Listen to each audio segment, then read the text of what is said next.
నేనున్నా అని చెప్పి స్పందించేవాడే నిజమైన హిందూ అన్న విషయాన్ని ప్రతి హిందువు గుర్తుంచుకోవాలి. ఇవాళ కేవలం ఇండియా పాకిస్తాన్ మ్యాచ్ అయితే హిందువులం అని చెప్పి, గణేష్ నవరాత్రి ఉత్సవంతో మేము హిందువులం అని చెప్పి చెప్పుకునేటువంటి అవసరం మనకు అవసరం లేదు.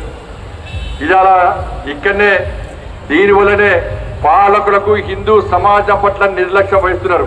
హిందూ సమాజం అంటే పార్టీలకు భయం లేదు, హిందూ సమాజం అంటే పాలకులకు భయం లేదు.